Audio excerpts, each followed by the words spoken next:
Warning, the following video will contain spoilers for an episode of Miraculous Ladybug.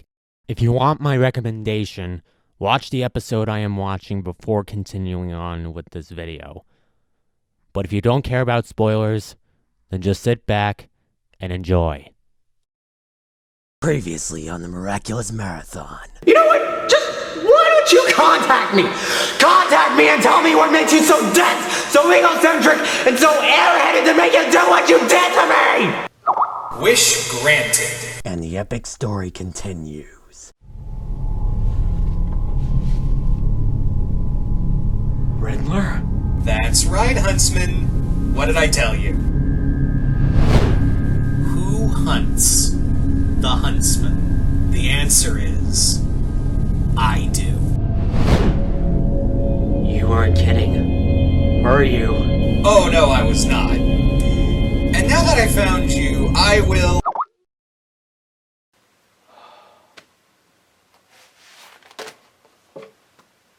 Oh my god.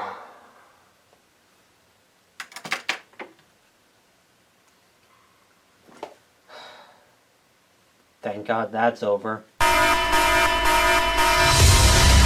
No! It's a fight he wants, it's a fight he's going to get! Thought you could escape from me. Oh, come on! Can't you just admit to being wrong? You know what? Let me think about it. Nope.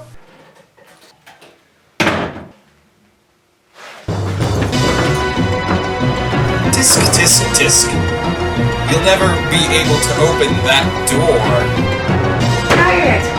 Now that I have you trapped in here, I'll make sure you beg for your mind back. How do you want to do that exactly? You didn't think this through, did you? No, I did not. So you mean to tell me that you didn't come prepared?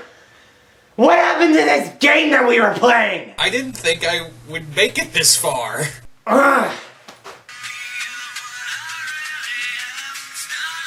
Hold on one moment. Hello? Alright. It at least gives me something to do. Is it another identity to reveal? Oh no. Just another episode for me to review. Oh. Wanna join me? You already invaded this place, so we might as well do a collaboration for this channel. Alright, fine. But that doesn't mean I'm going to warm up to you. Good. And I don't need you to warm up to me. Did you really have a Nickelback song as your ringtone? Oh, shut up!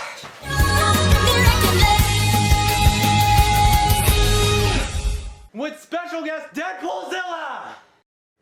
Hello everybody, welcome back to my Miraculous Marathon. Now at 50% more crazy. Coming from someone who laughed at Cat Noir's death in Timebreaker. Fair point. And yes, I have Professor Enigma, aka the Riddler, aka Deadpoolzilla, helping me review a Miraculous Ladybug episode because... why not? Being real here, yes, this is the very first of the 3 collabs that I promised a few times in my episode reviews because, well, I deserve a bit of love. Don't I? Who am I kidding? I deserve every single rock thrown at me. Don't laugh at me! Anyways, let's have a look at Episode 11, Horrificator. Agent Smith, it's too dangerous. We must evacuate. You're suggesting we run, Officer Jones? Oh, this is gonna be one of those days, isn't it? The students of Francis Dunport, however you say that name, Francois DuPont. are making a movie for Nino to enter in a contest. And are doing a horrible job at it! You know they're just kids, right?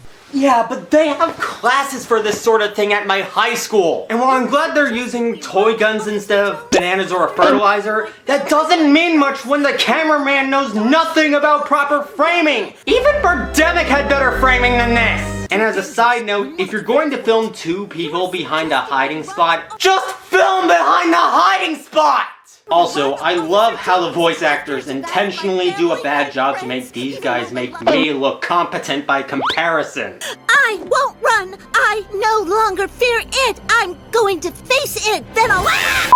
Oh yeah, and one of the characters in this film is named Agent Smith. Looking to be sued, Mr. Adrian? Hey, it's one of my favorite movies of all time. I couldn't pass up the joke. So the other leading student, Milan Haprel, voiced by Jessica G, or Jessica G. George, seeing as she's married to Grant George, the voice of Kim, Don't ship these two. is pretty scared of the monster, who's played by Yvonne Bruel, voiced by Matt Mercer. Yep, she's scared of a burlap sack. Oh, and adding on to this, she also calls it realistic. That monster mask he's wearing is so realistic and scary. I've got nothing! I need to sing my happy song. It always makes me feel better. Smelly wolf, stinky breath and slimy. Ah! Remember the happy song. Trust me, it'll be important. And I'm expecting Chloe to make fun of her. And the Oscar for Best Pathetic Scaredy Cat Afraid of Its Own Shadow goes to Milan! Apparently the Oscars exist in this universe. I'm not complaining. And I'm expecting Hawkmoth to feel her despair and send in Akuma to make her his minion. Fly away, my evil Akuma, and overpower this young misunderstood artist. Called it! Okay, before that, there is a little cute moment where Yvonne tries to cheer her up, but it's ineffective. Even then, it's still a pretty nice scene, especially considering how these two are merely side characters. Like I said, it's ineffective, and she's going to be akumatized anyway. In fact, she makes herself a bigger target when Yvonne gives her a pin from his favorite band. So you're going to put the blame on them? Nope. So why is it you blame Marinette for Timebreaker and Dark Cupid, and not blame Ivan for— Don't ask! Horrificator, I am Hawkmoth. Up until now, you have felt fear. From now on, you will cause fear. And after you've shown them how they make you feel, you will do something for me in return. Yes, Hawkmoth. So the Akuma possesses her pin, and she turns into the Horrificator. Oh, look at how adorable she is! Wait, what? Wow, I did not expect her to look like that. I mean, I would give her points out for not being that scary, but she's so adorable, look at her! They couldn't possibly ruin this cute little monster. I stand corrected. Yeah, one of Horrificator's abilities is spitting out this slime, bile, puke that can trap anyone once it hardens, or in this case, everyone. The Horrificator is also able to grow by feeding off of the other students' fear. So it's like they took the monster from After Earth and made it not suck as much. I was thinking of Scarecrow, but close enough. Yeah, we should move on. So while this is going on, the entire cast is trying to work around Milan's disappearance. Then Chloe decides to fill in for Milan, seeing as she read the script, and it turns out that Nina wrote an entire kissing scene for Agent Smith and Jones. You know what this means. Well, Marinette does stop it from happening, so you want to know what that means? I'm not scared of that monster, Officer Jones. Yeah, you're a terrible actress.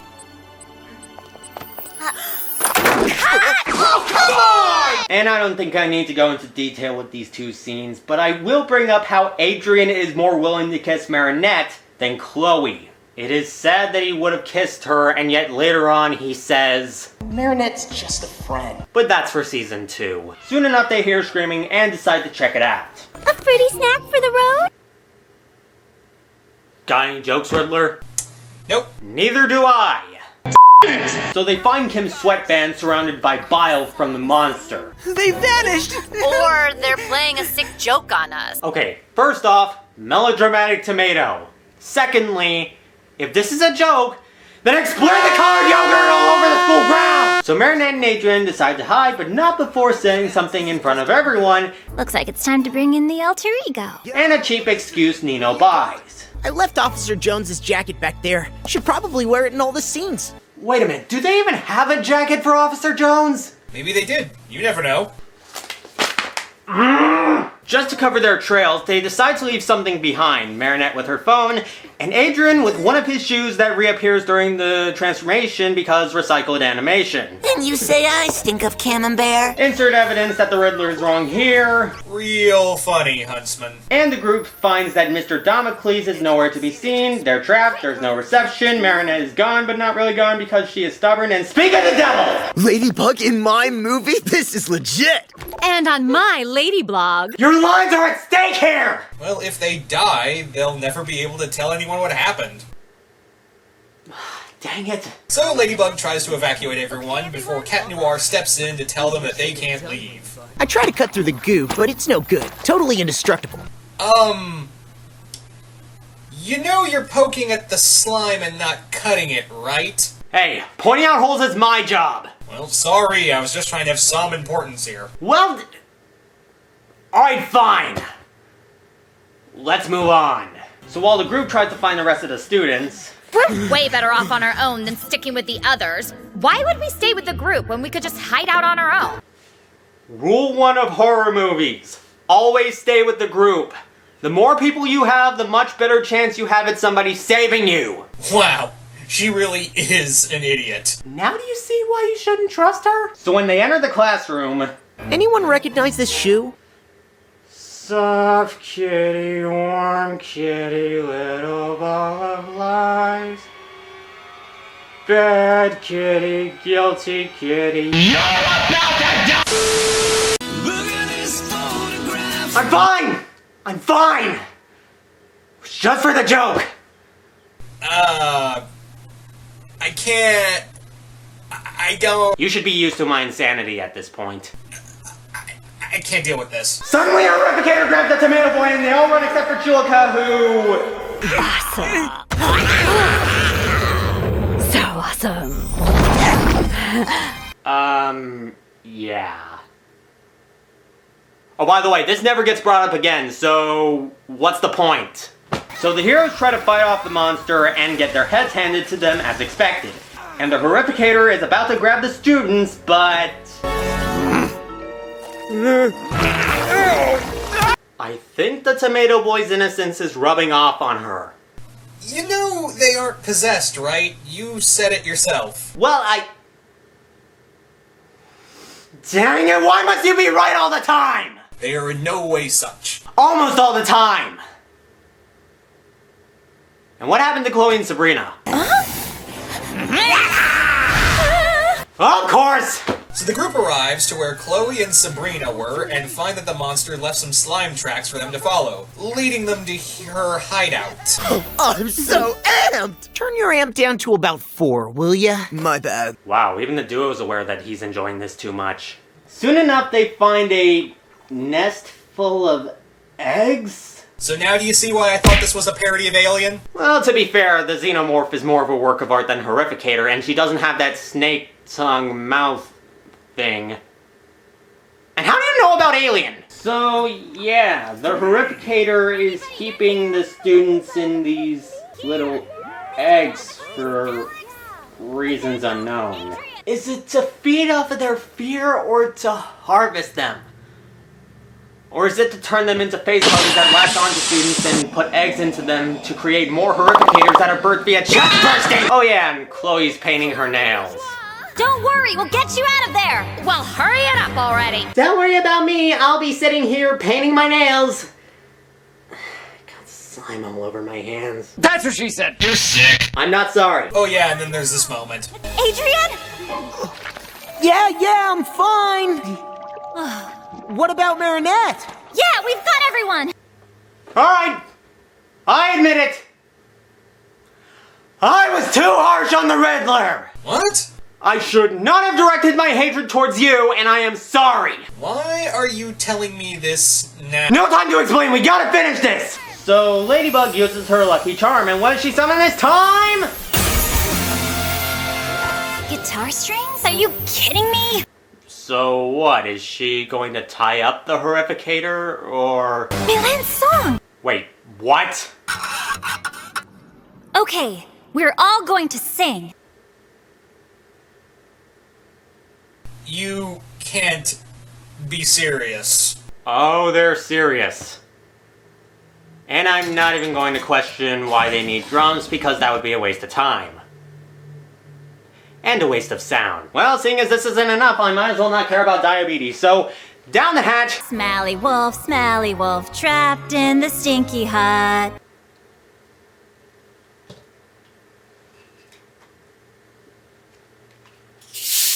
Smelly wolf, I'm gonna kick your... This is humiliating. Plain and simple. There is no way you can show me this scene and expect me to take it seriously. I don't even think the Riddler could come up with a bigger form of humiliation than this. Well, I would force you to admit that you were wrong, but... yeah, you were right. Well, at least it wasn't as bad as... You should expect the expected and nothing more, 'cause you've all heard this song and dance before. What is this? And wouldn't you know, this form of unrelenting humiliation actually works, making her small enough for me to justify wanting a plushie of her. And Ladybug finds the pin Yvonne gave her and breaks it, releasing the Akuma. Insert status quo scene here, turn everything back to normal, and then fist bump. Pound it! Another day, another attack, another victory for the Miraculous Duo, and another film in the can. Seriously, the mayor ends up rejecting Nino's movie. Why? He said the monster was a horrible replica, completely unbelievable.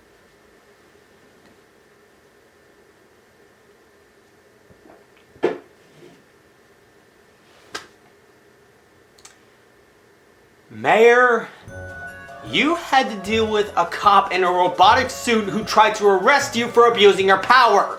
You should be used to seeing things like this right about now. Also, if you're going to call the monster fake, then you haven't seen Yvonne wearing his burlap sack mask. Also, these are students. They have barely any experience and or budget for CGI, and you're just going to wave it off as unrealistic?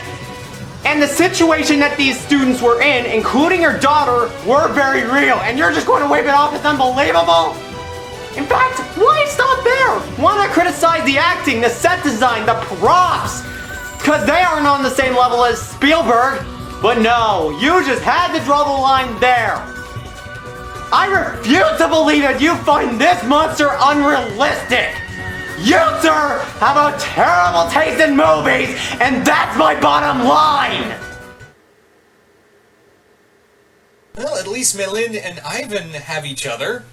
Yeah, at least they have each other. So that was Horrificator. How's it hold up? Really freaking good. This is actually a pretty nice change of pace. There isn't that much emphasis on action, but I think this is a unique setup for a Miraculous episode. I was having a good time watching this from beginning to end, and seeing Yvonne and Milan together was pretty satisfying.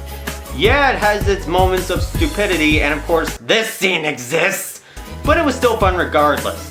Also, the whole film aspect of this episode really drew me in, seeing as I have a huge interest in film. And all of the lampoons of typical horror movies was a pretty nice touch. And of course it has the typical strengths of a Miraculous Ladybug episode, so everything checks out there. So what about you, Riddler? Have anything to add? All in all, Horrificator is an interesting episode. In fact, it was actually the second episode I watched of the show.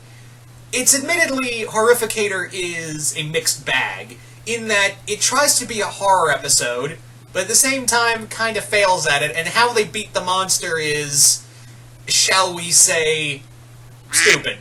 Yeah, we'll go with that word. But it's a fun little romp, and if you enjoy, like, B-movies as much as I do, then sure, have a go at it. Thanks for that. I would highly recommend this episode to anyone, especially for those who are interested in filmmaking. Again, this episode isn't really perfect, but you should have a good time with it.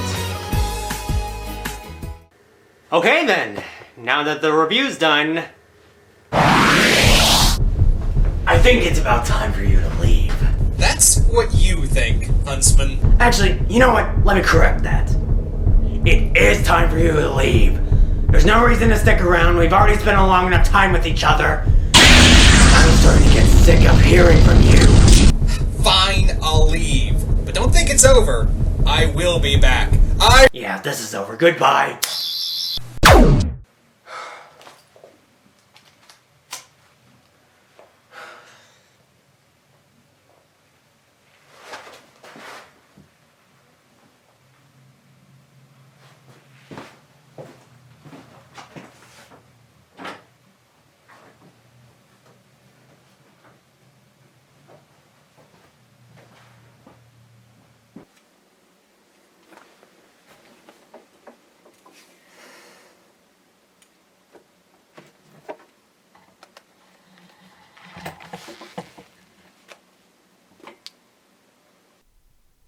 Well, I guess that's it. See you in my Darkblade review. I've got nothing else to say. See ya.